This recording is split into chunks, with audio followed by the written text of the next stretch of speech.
The future is in our hands. በርካቶች ካሁኑ በስጋት ይመለከቱት ጀምረዋል። Eid Mubarak. ለብዙዎች አስደናቂና ያልተጠበቀ ነገር ነበር። As one of a million Muslims who call New York City their home. በእጅጉ አነጋጋሪ ሆነው ቀጥለዋል። He's a communist. የዞህራን ማምዳኒ ጉዳይ እጅግ አነጋጋሪ ሆነው በሚከተለው ሃይማኖት ምክንያት ሲሆን My friends, we have toppled a political dynasty.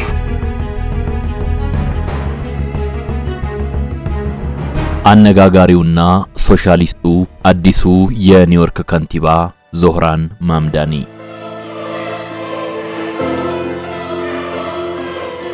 ለኒውዮርክ ከተማ ከንቲባነት ሲካሄድ የሰነበተው የምርጫ ውድድር ውጤት ከሰሞኑ ይፋ ሲደረግ አንድ አነጋጋሪ ነገር ተከስቷል። ይኸውም ውድድሩን በማሸነፍ በቀጣይ ከተማዋን የማስተዳደር ኃላፊነት የሚረከበው የ34 ዓመቱ ወጣት ሙስሊም ሶሻሊስት ዞህራን ማምዳኒ መሆኑ ነው። ዞህራን ማምዳኒ የዴሞክራቲክ ሶሻሊስት ፓርቲ አባል ሲሆን ለኒውዮርክ ከተማ ከንቲባነት የተመረጠ በታሪክ የመጀመሪያው የደቡብ እስያ ዝርያ ያለው ሙስሊም ግለሰብ ነው። ህንዳዊ የዘር ሐረግ ካላቸው ወላጆቹ ኡጋንዳ ውስጥ የተወለደውና በ7 ዓመቱ ወደ አሜሪካ በመምጣትና በኋላም የአሜሪካንን ዜግነት በማግኘት ለኒውዮርክ ከተማ ከንቲባነት መመረጥ የቻለው የዞህራን ማምዳኒ ጉዳይ እጅግ አነጋጋሪ የሆነው አንድም ቀደም ሲል በተገለጸው የማንነት ዳራውና በሚከተለው ሃይማኖት ምክንያት ሲሆን ምርጫውን ያሸነፈበት መንገድና የከንቲባነት ስልጣንን ሲረከብ እንደሚተገብራቸው የተናገራቸው ነገሮችም እንዲሁ በእጅጉ አነጋጋሪ ሆነው ቀጥለዋል። The future is in our hands. የዞህራን ማምዳኒን አሸናፊነት አነጋጋሪ እንዲሆን ካደረጉት ምክንያቶች መካከል በጥቂት ወራት ዕድሜ ውስጥ ከአንድ ተራ የሸንጎ ተመራጭ አባልነት ለኒውዮርክ ከተማ ከንቲባነት መብቃቱ ብቻ ሳይሆን ይህን ለማሳካት የቻለው የመንግስት ኃላፊዎችን ጨምሮ የተለያዩ አካላት ያደርሱበት የነበረውን ጫና ተቋቁሞ መሆኑ ነው። ከጫናዎቹ መካከል ለሱ ተፎካካሪዎች ከፍተኛ የገንዘብ ድጋፍ ማድረግ፣ በመደበኛ መገናኛ ብዙሃን ማምዳኒን የማጥላላት ዘመቻ ማካሄድ ከጫናዎቹ መካከል ይጠቀሳሉ። የገንዘብ ድጋፍን በተመለከተ ታዋቂ የኒውዮርክ ከተማ ቢሊዮነሮች ከማምዳኒ ጋር ለከንቲባነት ምርጫ እየተወዳደሩ ለነበሩትና ከዚህ ቀደም ለ3 ጊዜያት ያህል የከተማዋ ከንቲባ ሆነው ለተመረጡት ዳሩ ግን ከወሲብ ቅሌት ጋር በተያያዘ በቀረበባቸው ክስ ምክንያት ከስልጣናቸው በገዛ ፍቃዳቸው ለቀው ለነበሩት አንድሪው ኩዋሞ የተደረገውን ድጋፍ ማንሳት ይቻላል።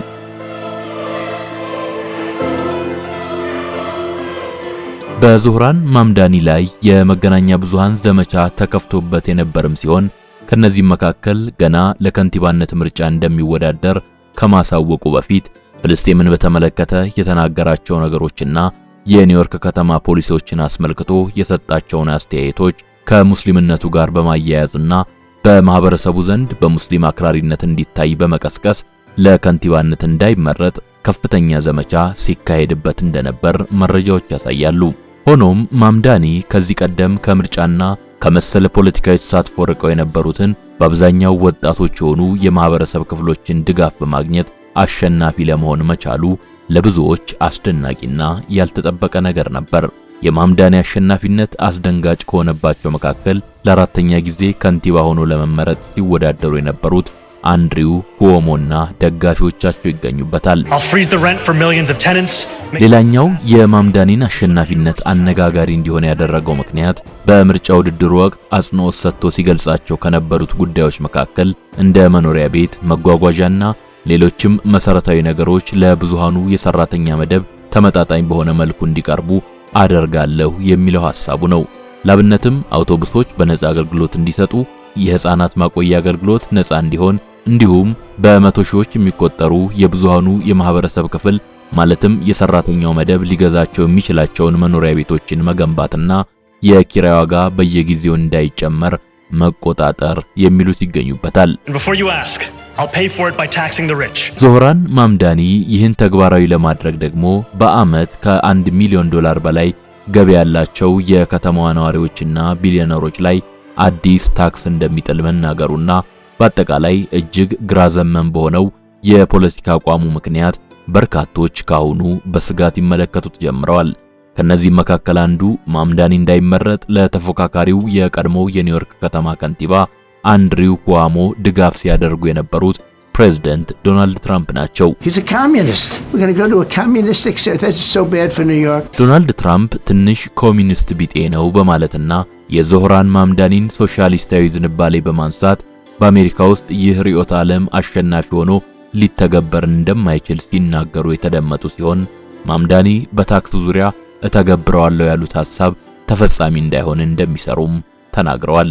ማምዳኒ እተገብራቸዋለሁ ያላቸው ሐሳቦች ምን ያህል ተፈጻሚ ናቸው፣ ምን ያህልስ ተገቢና የሚያስኬዱ ናቸው በሚለው ዙሪያ የተለያዩ አይነት አስተያየቶች እየተሰጡ ይገኛሉ።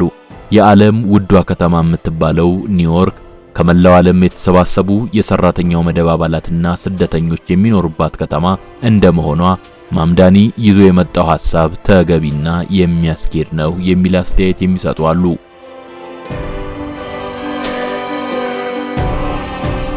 የቦስተን ግሎብ አምደኛ የሆነው የኒውዮርክ ከተማው ነዋሪ አብደላ ፋያድ ይህን መሰል አስተያየት ከሚሰጡት መካከል አንዱ ነው። በዓለም አንደኛ ሀብታም በምትባል ከተማና የዓለም አንደኛ ሀብታም በምትባል ሀገር ውስጥ የብዙዎቻችን የኑሮ ደረጃ የተሻለ ሊሆን ይገባው ነበር። ነገር ግን እውነታው ከዚህ ተቃራኒ ነው። ብዙ አሜሪካውያን ሰብአዊ ክብራቸው በተጓደለበት ሁኔታ ውስጥ ይኖራሉ። ድህነት አሜሪካ ውስጥ ቅጣቱ ከባድ ነው ይላል አብደላ ፋያድ። ተገቢና የሚያስኬዱ የፖለቲካ አጀንዳዎችን ከማንሳት ባለፈ የዞህራን ማምዳኒን አሸናፊነት በአሜሪካ ውስጥ ፖለቲካ ላይ ከሚኖረው አንድምታ አንጻር የሚገልጹ አስተያየቶችም ሲሰነዘሩ ይሰማል። እናም የማምዳኒ የኒውዮርክ ከተማ ከንቲባ ሆኖ መመረጥ በአሜሪካ የውስጥ ፖለቲካ ላይ ዴሞክራቲክ ሶሻሊስቶች እንደ አዲስ ሊጠናከሩና በፖለቲካ መድረኩ ላይ ጎልተው ሊወጡ የሚችሉበት እድል እንዳለ ይጠቁማል የሚል አስተያየት የሚሰጡ ፖለቲከኞች፣ ምሁራንና ተንታኞች ቁጥራቸው ቀላል አይደለም። ለምሳሌ ታዋቂው የአሜሪካ ፖለቲከኛ በርኒ ሳንደርስ የዞህራን ማምዳኒ ድል በአሜሪካ ቀጣይ የውስጥ የፖለቲካ እንቅስቃሴ ላይ ጉልህ አንድምታ እንደሚኖረው ከተናገሩት መካከል ይጠቀሳል። በኒውዮርክ የተገኘው ድል በሌሎች የአሜሪካ ክፍሎች ብቻ ሳይሆን በመላው ዓለም ለሚኖሩ የሰራተኛው መደብ ክፍሎች ተስፋና መነቃቃትን የሚፈጥር ድል ነው ይላል በርኒ ሳንደርስ። Describe Mamdani in 3 words. I would say New York City. በሌላ በኩል ዞህራን ማምዳኒ ለመተግበር ያሰባቸው ነገሮች ከፍተኛ መዋዕለ ንዋይን የሚጠይቁ መሆናቸውን፣ በኒውዮርክ ውስጥ ያለው አይነት የህዝብ ስብጥር በሌሎች የአሜሪካ ክፍሎች ላይ ያለመኖሩን፣ እንዲሁም ግለሰቡ ከዚህ ቀደም በትልቅ የኃላፊነት ደረጃ ላይ የመስራት ልምድ የሌለው መሆኑን በማንሳት ወደ ተግባር ሲመጣ ከፍተኛ ተግዳሮት እንደሚገጥመው የሚገልጹ አስተያየቶችም እየተደመጡ ይገኛል። በእነዚህና በሌሎች ምክንያቶች የዞህራን ማምዳኒ ጉዳይ በመላው አሜሪካ እጅግ አነጋጋሪ ሆኖ እንደቀጠለ ይገኛል። The sun may have set over our city this evening. ለመግቢያነት ይህን ያህል ካልናችሁ ዘንድ በዛሬው የሳሎን ቲዩብ ጥንቅራችን አዲሱን የኒውዮርክ ተመራጭ ከንቲባ ዞህራን ማምዳኒን ግለሰባዊና ቤተሰባዊ ዳራ፣ የፖለቲካ ተሳትፎውን፣ አቋሙንና ለመተግበር ያቀዳቸውን ነገሮች፣ የህብረተሰቡንና የሌሎች አካላትን ምላሽ፣ በምርጫው ሂደት ያለፈባቸውን ሁኔታዎችና አሸናፊ መሆኑ በአሜሪካ የውስጥ ፖለቲካ ላይ ምን አይነት አንድምታ ይኖረዋል በሚለውና በሌሎችም ተያያዥ ነጥቦች ዙሪያ ዳሰሳ ለማድረግ እንሞክራለን። ጸሐፊው ታምራት መቻል ነው። አብራችሁን ቆዩ።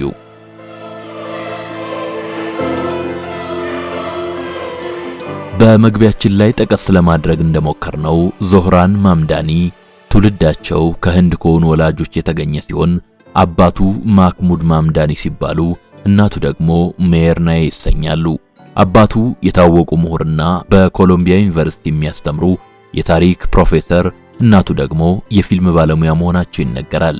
በዞህራን ማምዳኒ ማንነትና ቤተሰባዊ ዳራ ዙሪያ የተሰራው የአሶሺየትድ ፕሬስ ዘገባ እንደሚጠቁመው ዞህራን ማምዳኒ ወደ አሜሪካ የመጣው የ7 ዓመት ዕድሜ ላይ ሳለ ሲሆን በ2018 የአሜሪካ ዜግነትን አግኝቷል። ዞህራን ሜይን ከተማ ውስጥ በሚገኝና የተራማጅ አስተሳሰብ ማዕከል ስለመሆኑ በሚነገርለት ኮሌጅ ውስጥም ትምህርቱን ተከታትሏል። ማምዳኒ የፍልስጤማውያንን ጥያቄ በማስተጋባት የሚታወቅ ሲሆን ወደ ፖለቲካ ሙሉ በሙሉ ከመግባቱ በፊት ግን ወደ ሙዚቃ ተስቦ እንደነበር ይነገራል። ሆኖም ብዙም ሳይቆይ ፖለቲካ ውስጥ መሳተፍ የጀመረው ማምዳኒ በ2020 ኩዊንስ የተሰኘውን ፓርቲ ወክሎ የኒውዮርክ ስቴት አሴምብሊ አባል ሆኖ መመረጥ ቻለ። ከዚያን ጊዜ ጀምሮ በአብዛኛው ድሆችና ስደተኞች የሆኑ የማህበረሰብ ክፍሎች መሰባሰቢያ ናቸው በሚባሉት የኒውዮርክ አካባቢዎች እየተገኘ ልዩ ልዩ እንቅስቃሴዎችን ማድረግ ጀመረ። በዚህ ጊዜም ከሌላው የህብረተሰብ ክፍል ጋር ተግባብቶ መጓዝ የሚችል ተራማጅ ሙስሊም ነው በሚል ተቀባይነቱ እያደገ እንደመጣ ይኸው የአሶሺየትድ ፕሬስ ዘገባ ይጠቁማል። የዞህራን ማምዳኒን የፖለቲካዊ ተሳትፎ ጅማሬ ከዚያም ያገኘውን ተቀባይነት በመጨረሻም አሸናፊ ሆኖ ለከንቲባነት ከመመረጡ ጋር በማያያዝ አስተያየታቸውን ከሚሰጡት መካከል በኮሎምቢያ ዩኒቨርሲቲ ፕሮፌሰርና የፖለቲካ ተንታኝ የሆኑት ሊንከን ሚሼል አንዱ ናቸው። ግልጽ ለመናገር ከሆነ በተለይ በጋዛ የሚካሄደው ጦርነት በጣም ከፍተኛ ትኩረትን ባገኘበት በአሁኑ ሰዓት አንድ ሙስሊም እጩ ለኒውዮርክ ከተማ ከንቲባነት ተወዳድሮ ማሸነፉ ትልቅ ታሪክ ነው ይላሉ ሊንከን ሚሼል አስተያየታቸውን ሲሰጡ። ዞህራን ማምዳኒ የከንቲባነት ምርጫውን ያሸነፈው ከአጠቃላይ መራጮች ውስጥ 50.4 በመቶ የሚሆነውን ድምጽ በማግኘት ሲሆን ተፎካካሪው የነበሩትን አንድሪው ኩዋሞን ያሸነፈውም ሰፊ በሚባል ልዩነት እንደሆነ መረጃዎች ያሳያሉ።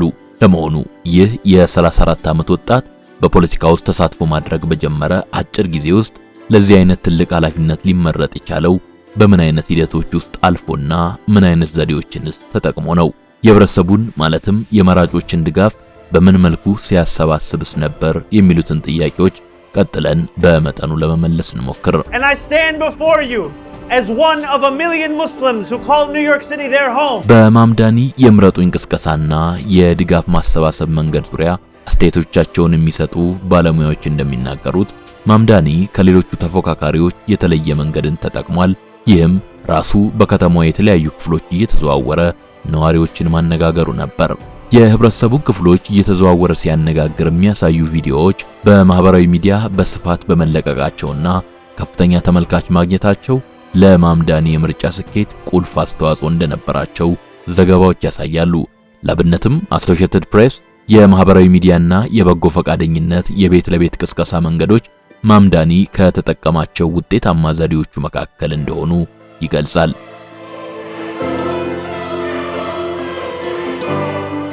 ዞህራን ማምዳኒ ከተጠቀማቸው መንገዶች መካከል የተለየ ተብሎ ሊነሳ የሚችለው ሌላኛው ነገር በኒውዮርክ ከተማ ውስጥ ከኑሮ ውድነት ጋር በተለይም ከቤት ኪራይ መጨመር ጋር በተያያዘ ለሰልፍ አደባባይ የወጡ ሰዎችን በከንቲባነት የምርጫ ውድድሩ ላይ ድምጽ እንዲሰጡትና እሱ ያነሳቸውን የፖለቲካ አጀንዳዎችም እነሱም እንዲያነሱና እንዲያስተጋቡ ማድረጉ ነው። ማምዳኒ በዚህ ረገድ ምን ያህል ውጤታማ እንደነበር ከሚያሳዩ ነገሮች መካከል አንዱ በኒውዮርክ ከተማ ውስጥ ለሰልፍ አደባባይ ከወጡት መካከል 50 ሺህ የሚሆኑ ሰዎችን ለምርጫ ውድድሩ የበጎ ፈቃድ አስተባባሪ ሆነው እንዲሰሩለት ማድረጉ ነው ተብሏል። ማምዳኒ ከላይ የተጠቀሱትን አይነት ከዚህ ቀደም ብዙም ያልተለመዱ የምርጫ ፍክክር ዘዴዎችን ከመጠቀሙ ባሻገር ያነሳቸው ጉዳዮች የብዙሃኑ የማህበረሰብ ክፍል የልብ ትርታን ያዳመጡ እንደሆኑ ነው አስተያየቶች የሚጠቁሙት። በዞህራን ማምዳኒ የምርጫ እንቅስቃሴና በሌሎችም ጉዳዮች ዙሪያ ጥልቅ ትንታኔን ከሰጡት መካከል ጸሐፊውና ጋዜጠኛው ሙስጠፋ ቤዮም አንዱ ነው። ዞህራን ማምዳኒ በምርጫ ውድድሩ አሸናፊ ለመሆን ያስቻለው ነገር ምንድነው በሚለው ዙሪያ ሙስጠፋ አስተያየቱን ሲሰጥ የማምዳኒ ከሚገባው በላይ የተግባቦት ችሎታ ያለው መሆን፣ የምረጡኝ ዘመቻው በኑሮ ውድነት ዙሪያ ማጠንጠኑና ከስር በመንደር ደረጃ ደጋፊዎችን የማሰባሰብ ሥራ መስራቱ ዋነኛ ምክንያቶች እንደሆኑ ይናገራል። ማምዳኒ ለከንቲባነት ተወዳድሮ ያሸነፈባትና የዩናይትድ ስቴትስ አሜሪካ የዘመናዊነት የስልጣኔና የሀብት ማሳያ ተደርጋ የምትወሰደው ኒውዮርክ ከዓለም ውድ ከተሞች መካከል ግንባር ቀደም መሆኗ ይታወቃል። ከተማዋ ከውድነቷ በተጨማሪ ውስብስብ የከተማ ሕይወት የሚመራባትና በተለያዩ አይነት ፈተናዎች የተሞላች እንደሆነም ይነገራል። እንዲያውም ኒውዮርክ ውስጥ መኖር ከቻልክ የትም መኖር ትችላለህ፣ if you can live in New York you can live anywhere in the world የሚለው አባባል ነገሩን በደንብ ሳይገልጹ አይቀርም። እናም ምንም እንኳን ኒውዮርክ የአሜሪካ የፋይናንስ ማዕከል የሆነውና ከአሜሪካ ኢኮኖሚ አልፎ በዓለም የፋይናንስ እንቅስቃሴ ላይ ከፍተኛ ተጽዕኖ የሚያሳድረው ዎል ስትሪት መገኛ የሆነች ከተማ ብትሆንም በተለይ ለሰራተኛው መደብ አባላትና ለስደተኞች ኑሮ ግን እጅግ ፈታኝ መሆኗ ይነገራል። መረጃዎች እንደሚጠቁሙት ከአራት የኒውዮርክ ነዋሪዎች መካከል አንዱ እንደ ምግብና መጠለያን የመሳሰሉ መሰረታዊ ፍላጎቶችን ማሟላት አይችልም። ከሁሉም በላይ ግን የመኖሪያ ቤት ችግር ማለትም የቤት ኪራይ ዋጋ እጅግ ውድ መሆኑና ቤቶች የሚሸጡበት ዋጋም የማይቀመስ በመሆኑ ምክንያት የተፈጠረው ችግር የበርካቶች ጥያቄ ሆኗል። በጸሐፊነትና በአሳታሚነት ሙያ ላይ የተሰማራው የኒውዮርክ ከተማ ተወላጁን ስፔንሰር አከርማንን የመሳሰሉ ሰዎች አስተያየት የሚያጠናክረውም ይህንን እውነት ነው። ስፔንሰር አከርማን በ1980 ተወልዶ እስካሁን ድረስ በሚኖርባት የኒውዮርክ ከተማ ላይ ቀደም ሲል የነበረው የመካከለኛው መደብ የማህበረሰብ ክፍል አሁን ሙሉ ለሙሉ የለም ማለት እንደሚቻል ለአልጀዚራ ቴሌቪዥን ጣቢያ በሰጠው አስተያየት ላይ ገልጿል። ከዚህ አንጻር የዞህራን ማምዳኒ ትኩረት በብዙሃኑ የኒውዮርክ ነዋሪ ችግር ላይ መሆኑ ተገቢና የሚያስኬድ ሐሳብ እንደሆነም ያሰምርበታል።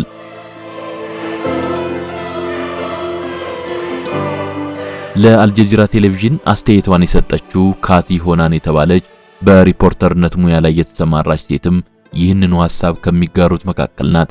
ማምዳኒ በውድድሩ ላይ ካደረጋቸው ንግግሮች መካከል የአንደኛው ይዘት እንዲህ የሚል ነበር። ማንኛውም የኒውዮርክ ነዋሪ የሚከተለው እምነት ምንም ይሁን ምን፣ የትውልድ ስፍራው የትም ይሁን የት፣ እንዲሁም ማንም ይሁን ማን ከኢኮኖሚ አቅሙ ጋር ተመጣጣኝ የሆነ አገልግሎት የሚያገኝበት፣ ደህንነቱ ተጠብቆ የራሱን ቤተሰብና የራሱን ሕይወት መገንባት የሚችልበት ከተማ ይገባዋል ነበር ያለው። ማምዳኒ በተለይ የመኖሪያ ቤት በተመጣጣኝ ዋጋ መግዛት ስለሚቻልበት፣ ኪራይም እንዳይጨምር ቁጥጥር ስለሚደረግበት፣ እንዲሁም ሌሎች የኒውዮርክ ከተማ ነዋሪዎችን ከኑሮ ውድነት ጋር የተያያዙ ችግሮችን ለመቅረፍ በዋነኛ የመፍትሄ አቅጣጫነት ያስቀመጠው ሚሊዮነሮችና ቢሊዮነሮች ላይ አዲስ ታክስ መጣል ነው።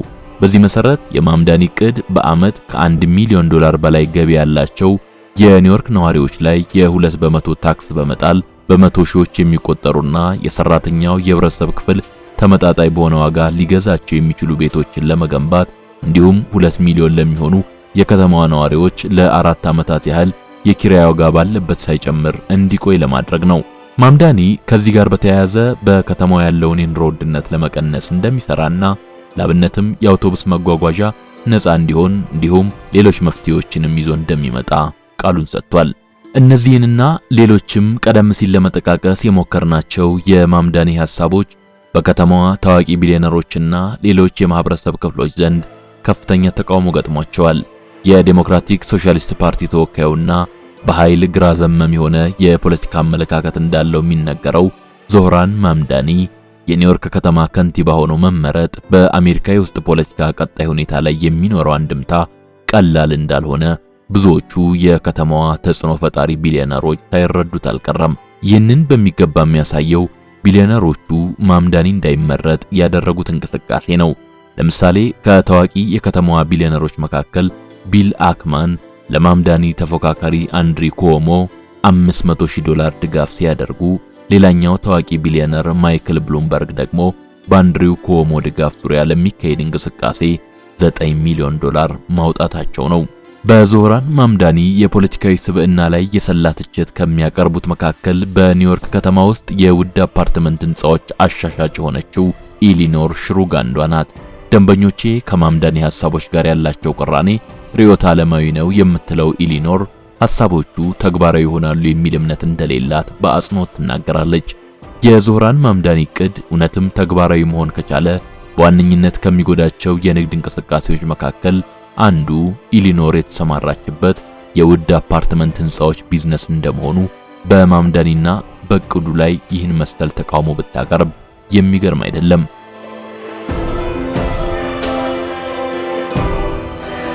በማምዳኒና ሊተገብር ባቀዳቸው ሐሳቦች ላይ ያለው ተቃውሞ በመገናኛ ብዙሃን በኩል በተካሄደ ማጥላላት ዘመቻ ተገልጿል ብለው የሚያምኑ አካላት ቁጥራቸው ቀላል አይደለም። የመደበኛው መገናኛ ብዙሃን የዞህራን ማምዳኒን የእስልምና እምነት ተከታይነትና ከዚህ ቀደም ፍልስጤምን በተመለከተ ያራመዳቸውን አቋሞች በመንተራስ ሆን ተብሎ በህብረተሰቡ ዘንድ የሙስሊም አክራሪ ሆኖ እንዲሳል የማድረግ ዘመቻ ተከፍቶ እንደነበር የሚያምኑ ተንታኞችና ባለሙያዎች በርካታ ናቸው። ከነዚህ መካከል አንዷ ብሪያና ጆይ ናት።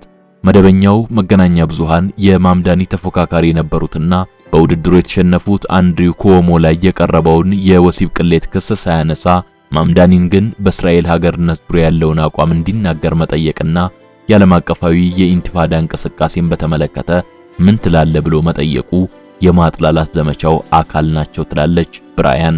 ከዚህ ጋር በተያያዘ የዴሞክራቲክ ፓርቲ አባል የሆኑ ታዋቂ ፖለቲከኞች ማምዳኒ እንዲመረጥ ድጋፍ ከመስጠት መቆጠባቸው የተቃውሞው ሌላኛው መልክ እንደሆነ ሲገለጽ ይደመጣል።